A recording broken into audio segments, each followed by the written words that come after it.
করি সবাই প্রত্যেকে ভালো আছো।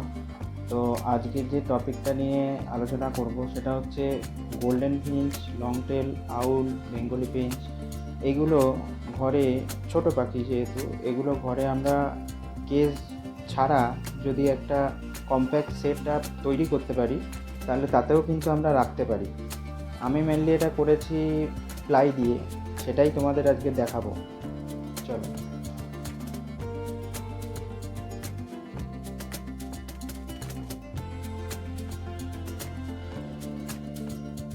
এটা আমার সেই ফিঞ্চের সেট আপ।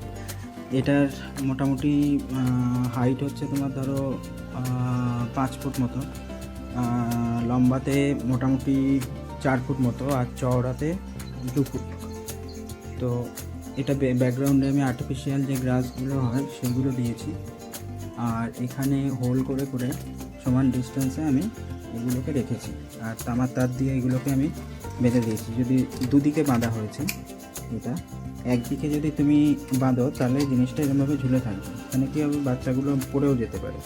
তো এইটাকে আবার এইখান থেকে আবার একটা টান দিয়েছি, যেটা এরকমভাবে লাগানো থাকবে। তাতে কী হবে, এটা সোজা থাকবে আর তোমার পড়বে না, ঠিক আছে।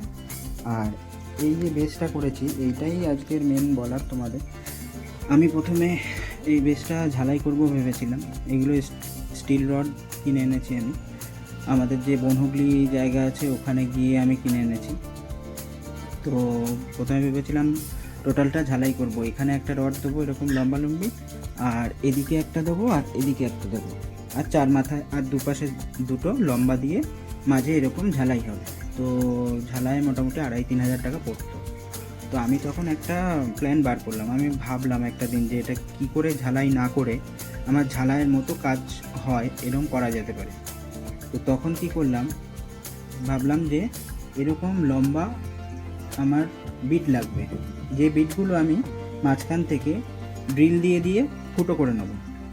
মাঝের যে কাটটা আছে এটা আমি পুরো হোল করে নিয়েছি। নিয়ে প্রথমে এই রডগুলোকে ফার্স্ট এই কাটটার মধ্যে দিয়ে পাস করিয়েছি।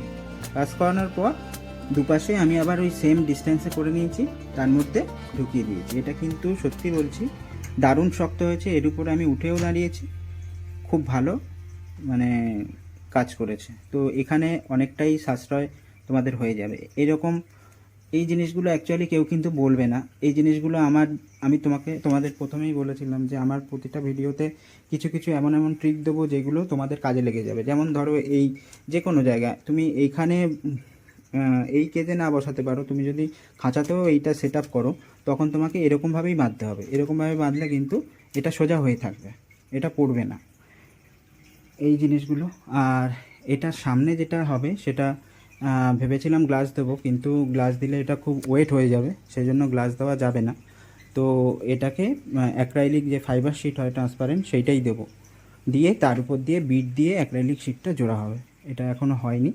আর এখানে এটা চ্যানেল সিস্টেম করেছি, এটা টানলে এর মধ্যেই নোংরাগুলো পড়বে, এখান থেকে ক্লিয়ার করার সুবিধা হবে। দিয়ে আমি আবার এটাকে চেপে দিলাম, এটা সামনেটা পুরো সিল হয়ে যাবে। আর এই সাইডগুলোতে আমার এরকম ডোর কাটা আছে, এরকম এরকম এখানেও একটা আছে, আর এখানেও একটা আছে, আর ওপাশেও পরপর 3টে রয়েছে। খাঁচা থেকে এই জিনিসগুলো নিতে পারি সেই রকমভাবে, সেই জন্যই এখানে এই বক্সগুলো কাটা হয়েছে। আর যে কোনো জিনিস আমার করতে যাতে সুবিধা হয়। তো এটার লাইটও দিয়েছি, এখানে 1, 2, 3, 4, 5, 6, 7, 8টা লাইট আছে।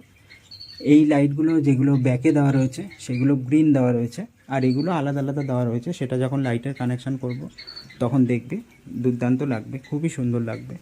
পেছনে ব্যাকগ্রাউন্ডটা পুরো গ্রিন লাগবে এবং দেখতে অসাধারণ লাগবে। তো আশা করি তোমাদের এই আইডিয়াটা সবার ভালো লাগবে। কাভার্ড সিস্টেমের টাইপের, মানে এর মধ্যে কি হবে, ঘরে কোনো ময়লা হবে না, সব ময়লাগুলো এই ট্রেতে থাকবে।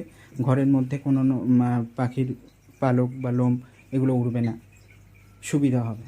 তবে সব পাখির ক্ষেত্রে এটা হয় না, এটা একমাত্র golden finch, normal finch, long tail, owl, yellow golden, এই সব জাতীয় পাখি এই রকমের ক্ষেত্রে ঠিক আছে। তবে অবশ্যই এয়ার পাস করার একটা ব্যবস্থা রাখতে হবে। আমার এই দরজাগুলো কাটা হয়েছে, এই দরজা কাটার পরে মধ্যে থেকেও কিন্তু অনেকটা করে ফাঁক রয়েছে। আর উপরে যেটা এটা ফাঁক দেখছো, এখানে একটা এগজস্ট বসাবো, সেই এগজস্ট থেকে অনেকটা পাস করে যাবে, অসুবিধা হবে না। কেমন লাগলো সবার? আশা করি প্রত্যেকের ভালোই লাগলো, কারণ যেগুলো দেখলে তোমরা আজকে অনেক কিছু নতুন নতুন শিখতেও পারলে। কিছু হয়তো জানো, কিন্তু কিছু কিছু ইনফরমেশন হয়তো তোমরা আজকে পেলে। তো আজকের এ পর্যন্তই। আর একটা কথা বলবো, প্লিজ সাবস্ক্রাইবটা করো আর বেল বাটনটা প্রেস করে দিও, যাতে কিনা নতুন নতুন ভিডিও আপলোড করলে তোমরা নোটিফিকেশানে পেয়ে যাও। আর সাবস্ক্রাইবটা করলে কি জানো তো, আরও নতুন নতুন ভিডিও আমি করতে উৎসাহ পাবো। তো আজকের এ পর্যন্তই, দেখা হচ্ছে নেক্সট ভিডিওতে। Bye bye.